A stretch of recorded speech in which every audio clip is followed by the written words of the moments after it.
Hello friends, welcome to my channel. The second week of the fall semester is done. If you watched my last video, you know that I was taking 3 classes, but I decided to drop the social psychology class that I was taking. So I have kept the English class, that is magazine writing, editing, and publishing, and my social justice and social change class, because those two are ones that are harder to get into and be harder for me to retake in the future. I have some things going on in my personal life that have been affecting my mental health, and so I just felt like it was the right decision to drop down a class rather than having that pressure to have that extra class. I have bipolar 2 disorder and an anxiety disorder, and so I've learned through my years of treatment that I have to be really careful with how much I fill up my schedule and what I fill it up with, and to not overload myself, because then I will reach a breaking point where I then cannot function. And so thankfully I've gotten better at discerning how much I can take on, and sometimes it feels crappy because I wish I could do more, but it's not worth taking the risk. So yeah, hopefully it goes well. So I did start my internship with the magazine this week. So I was not familiar with literary magazines at all before this, but they are magazines that do a lot of book reviews, basically talk about writing from all around the world, which is pretty cool. At first I was really intimidated. I still am a little bit, because even in the class, it's a small class, there's maybe 13 of us. Not all the other students, but most of them are they're literature major or minor. I'm not, so it seems like they know what they're talking about a little bit more than I do, but that's okay. I like a challenge. I'd rather be challenged than have something be too easy. So anyway, I started the internship, didn't do a whole lot this week. I sat down with one of their magazines and they had me fill out a critique of it, which was really interesting because normally with magazines especially, you're not thinking about critiquing how they're actually put together and whether the graphics on this page are good or not, and I like evaluating things in general, so that was kind of cool. But otherwise, things are just getting started in that class. We did talk in class about the current relevance of print media over all the digital media, online stuff that we have nowadays. I was lucky enough to be in that kind of transitional generation where we grew up without the internet and computers for the most part, but still are really versed in the internet now. And I personally still love actual books and actual magazines.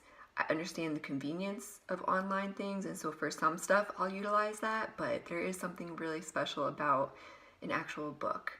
And print media is still really important in a lot of ways. If you have any thoughts on that, leave in the comments. I'd be interested to know. Then I have the social justice class, social justice and social change. And it is, you know, a class where we're talking about some controversial things. As far as controversy goes, I will tell you right now, I am not a person to stir up controversy just for the sake of it. I don't like arguing. I don't like getting people all worked up. I don't stir up controversy on purpose, but if there's something that I feel is important to talk about, I won't avoid it just to avoid controversy.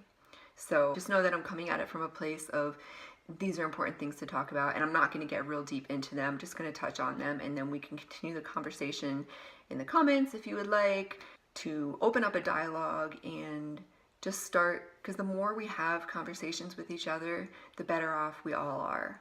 Because we have to understand that we all have very different perspectives on life, and so our whole view of reality is shaped by our perspective, where we live, the family we were born into, all of our experiences that we've had so far. And so just keep that in mind. One of the things that we talked about this week was the idea of privilege. So there's definitions of words and there's connotations. And the connotation is kind of the feelings that we associate with a word. And it's not what the word actually means, but it's what it's kind of come to mean maybe in our society, or it just stirs up certain feelings. The definition of privilege is a special right, advantage, or immunity granted to a particular person or group of people. I think when some people hear privilege, they right away think that it means having everything handed to you or not having to work for what you've gotten, or that it discounts the work that you've done to get what you've gotten. And that is not true at all. It's looking at things from a larger perspective of society and how certain groups may be given more opportunities. And often what happens is, if we are in a privileged group, we don't even realize that we have that privilege. And so that's why a lot of people in the privileged groups get defensive if someone says they're privileged, because they kind of take it as a personal attack, and it's not at all. It has nothing to do with you as an individual or me as an individual being a white woman, but it's about the broader societal impact that these privileges have. So it's not something that you need to apologize for, just be aware of. Yeah, so sometimes people would think that you need to apologize, and they'll be like, well, I'm not apologizing for being white. And you don't have to. So just be aware, hey, because you're white, might be certain things that come a little bit easier to you in our American society in 2018. So, from the textbook that we are using, this is it. So from one of the articles in here, I just want to read you some of the examples, and I'm just going to read you a few lines just to think about as far as what privilege actually looks like in daily life. Whites don't have to deal with an endless and exhausting stream of attention to their race. They can simply take their race for granted as unremarkable to the extent of experiencing themselves as not even having a race. Unlike some of my African American students, for example, I don't have people coming up to me and treating me as if I were some exotic other, gushing about how cool or different I am, wanting to know where I'm from, and reaching out to touch my hair. Men can generally assume that when they go out in public, they won't be sexually harassed or assaulted just because they're male. And if they are victimized, they won't be asked to explain what they were doing there. Heterosexuals can live where they want without having to worry about neighbors who disapprove of their sexual orientation.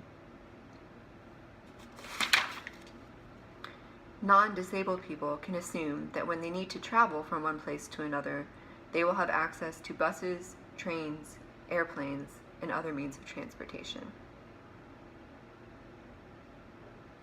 Part of the problem is why people in the advantaged groups have a hard time even thinking that privilege is a real concept is because when you're in a privileged group, the qualities of that group are the norm. So as a white person, so hair I think about a lot because I'm a hairstylist. And so normal hair is what? White people hair. And then we have ethnic hair. And so that's one small example. And so it's something that white people just don't even think about. You're like, yeah, I have normal hair. Anything that is nude colored, nude bras, nude pantyhose are for light skin. Thankfully, there have been some changes in that area. Different companies are now coming out with darker colored bras for women of color and are starting to pay attention to that some more. Or in makeup too, it's been an issue of all shades being for white people and having very little choices for women of color and dark skin.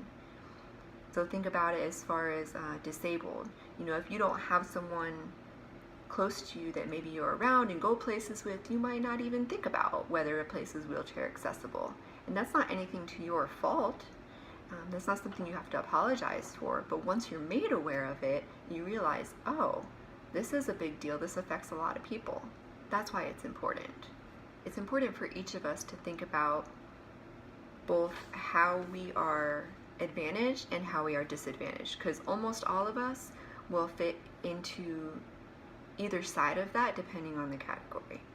So you may be advantaged as far as your race, but disadvantaged as far as your class. So if you are a poor white woman, you're still going to have a hard time. So yes, you have that white privilege, but you also have that white advantage, but you're also disadvantaged in your income and class and your gender. It's not black and white, well, no pun intended. There's ways for all of us to better be able to understand each other and understand what privileges we experience in our American society today. So I want to define one other word that kind of has a different definition in the context of social justice, and that is oppression. When we talk about a group of people being oppressed, we may think of, a group of people being forced into physical labor, but in terms of social justice, oppression is in reference to the overarching social system that maintains and reproduces inequalities. So that's really how we have to think about this. It's not, just because we can't think of it just from our individual experience or even the individual experiences of the people around us. It's this whole entire system of how our society operates. And it's not even on purpose most of the time. But if we can all be honest with ourselves about the ways in which we are privileged and seek to understand the other groups that we are not a part of, that's where we can really move past our anger or our defensiveness on either side and just try to understand each other more and make the changes little by little. So I can admit that as a white heterosexual Christian woman, that I absolutely have advantages because of that. I'm not going to be questioned for certain things simply because of that. And so even from a heterosexual standpoint, if I say I'm married, people are going to assume I'm married to a man, and they assume right, because I am. But if I wasn't, then that just creates that barrier, to where then you have to explain, no, I'm not married to a man, I'm married to a woman, and be not sure about how the other person will react to that and how they will take that. So that's just one example. So I want to leave you with a quote that's in our book from Cornel West, who is an African-American professor and philosopher and author. He's a professor at Harvard. And he says, "It takes courage to interrogate yourself. It takes courage to look in the mirror and see past your reflection to who you really are. When you take off the mask, when you're not performing the same old routines and social roles, it takes courage to ask, how did I become so well adjusted to injustice? It takes courage to cut against the grain and become nonconformist. It takes courage to wake up and stay awake instead of engaging in complacent slumber. It takes courage to shatter conformity and cowardice." One other thing I wanted to say, as far as being humble and being open to others' perspectives and ideas. Almost all the time when I'm speaking to someone, unless I am 100% sure of what I'm saying, that it's a fact, that it can be backed up by evidence, scientific evidence, I will always try to say, I could be wrong, but, and preface what I'm saying with that.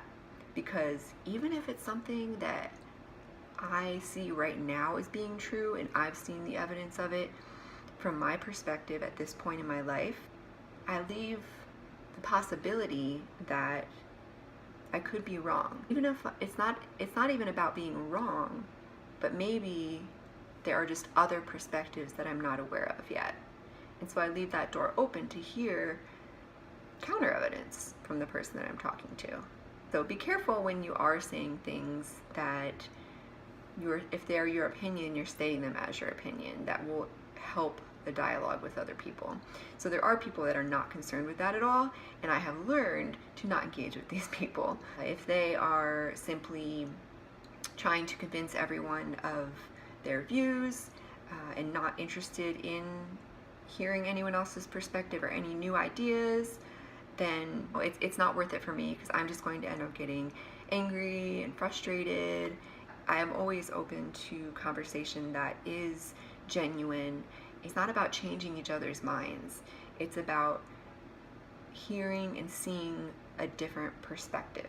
Because again, our reality, each of our reality is formed by our experiences and our opinions and our personalities and our education and all those things. It's a combination.